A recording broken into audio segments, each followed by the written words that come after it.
الحمد لله وحده، والصلاة والسلام على من لا نبي بعده. أما بعد، فأعوذ بالله من الشيطان الرجيم. بسم الله الرحمن الرحيم. قال الله تعالى: لقد كان لكم في رسول الله أسوة حسنة. قال النبي صلى الله عليه وسلم: إن أكمل المؤمنين إيمانا أحسنهم خلقا.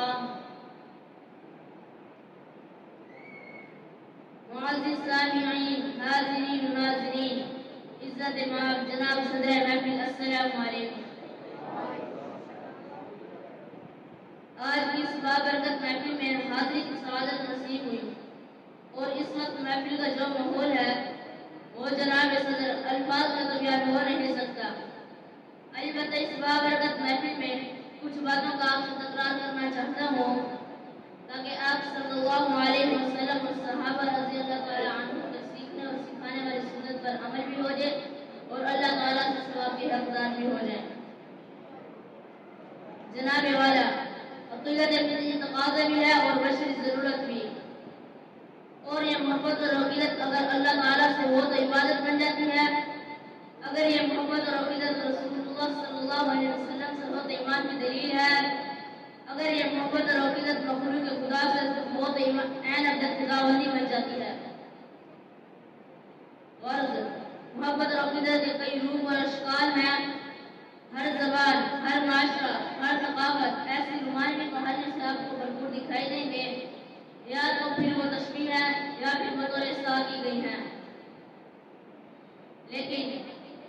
لیکن عزیزان من،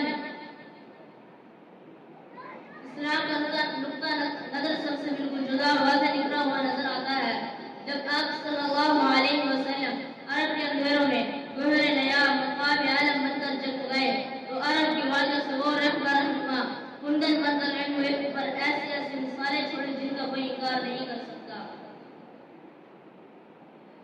گویا کے بارش کو چھو کر جواہر، زمرد، افراد، نیلم جیسے اہم موتی کو زمین بوس کر دیا۔ صحابہ رضی اللہ تعالیٰ عنہ نے محبت اور عقیدت کا اظہار کیا آپ صلی اللہ علیہ وسلم سے تو دنیا نے انہیں نئی اشکال میں دیکھا۔ جناب صدر حضرت ابوبکر صدیق رضی اللہ تعالیٰ عنہ نے محبت اور عقیدت کا اظہار کا تیار بار کہہ رہے، حضرت عمر رضی اللہ تعالیٰ عنہ نے محبت اور عقیدت کا اظہار کی حضرت فاروق کہہ رہے، حضرت عثمان رضی اللہ تعالیٰ عنہ نے محبت اور عقیدت کا اظہار کا شرم حیا کے پیکر کرے، شیر خدا حضرت علی رضی اللہ تعالیٰ عنہ نے محبت اور عقیدت کا اظہار کے فاتح الخیبر کہہ رہے، حضرت حنظلہ رضی اللہ تعالیٰ عنہ نے محبت اور عقیدت کا اظہار کے تفسیر الملائکہ کہہ رہے، حضرت خالد رضی اللہ تعالیٰ عنہ نے محبت اور عقیدت کا اظہار کے تسعیف اللہ کہہ رہے، حضرت ہاشم بن عتبہ رضی اللہ تعالیٰ عنہ نے محبت اور عقیدت کا اظہار کے تبلیغات کہہ رہے، حضرت سعد بن ابی وقاص رضی اللہ تعالیٰ عنہ نے محبت اور عقیدت کا اظہار کیا تو خدا کے بھی مومی کہہ رہے ہیں، حضرت سعد بن ناجح رضی اللہ تعالیٰ عنہ نے محبت اور عقیدت کا اظہار کیا تو جنت کی حقدار کہہ رہے ہیں، حضرت حسین رضی اللہ تعالیٰ عنہ نے محبت اور عقیدت کا اظہار کیا تو بغیر کسی نماز کیا جنت الفردوس میں مقام پا لیا۔ جناب صدر، یہ جو میں نے چیزیں مثالیں آپ حضرات کے سامنے رکھی ہیں، اس شعر کے مطابق لا يمكن صلاة كما كان حقه بعد الخدا بزرگ پوری قصہ مختصر۔ آج ہماری نئی نسل کا یہ حال ہے، ان کے ہیرو، ان کے پسندیدہ کردار اسپائڈر مین، آئرن مین یا سپر مین ہے، جو کہ سراسر فردی کردار ہے، جو اصل اور ہمارے ہم سب کے حقیقی ہیرو ہیں حضرت محمد صلی اللہ علیہ وسلم ہیں۔ ان کی جماعت کا کردار بالکل حقیقی ہے، ان کو ہم نے فراموش کر دیا۔ اغیار کی دھوکہ بازی، یہود، ہنود، نصارہ، ان سب نے مل کر ہم سے سب کچھ چھین لیا۔ کاش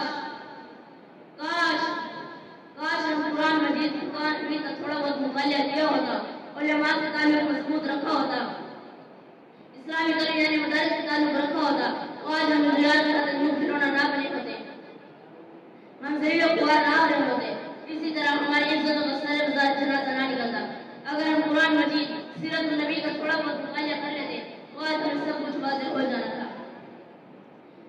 صدر. میں نے کہا قرآن نبی کا چہرہ بتا، قرآن نے وضوحا کہا. میں نے کہا قرآن نبی کے اخلاق بتا، قرآن نے کہا وَإِنَّكَ لَعَلَىٰ خُلُقٍ عَظِيمٍ کہا. میں نے کہا قرآن نبی کی زلفیں بتا، قرآن نے کہا وَاللَّيْلِ إِذَا سَجَىٰ. میں نے کہا قرآن نبی کی یتیمی بتا، قرآن نے کہا أَلَمْ نَجِدْكَ يَتِيمًا فَآوَىٰ. میں نے کہا قرآن نبی کی صفات بتا، قرآن نے کہا شاہدہ مبشرہ نذیرہ وداعیا الی اللہ سراجا منیرا. میں نے کہا قرآن نبی کا ختم نبوت بتا، قرآن نے کہا ما کان محمد ابا احد من رجالکم ولکن رسول اللہ. میں نے کہا قرآن نبی کی آنکھیں بتا، قرآن نے کہا لم نجعل له عینین. میں نے کہا قرآن نبی کی زبان اور نبی کے ہونٹ بتا، قرآن نے کہا ولسان وشفتین. میں نے کہا قرآن نبی کا سینہ بتا، قرآن نے کہا لم نشرح لك صدرک. میں نے کہا قرآن نبی کی نظر بتا، قرآن نے کہا ما زاغ البصر وما طغى.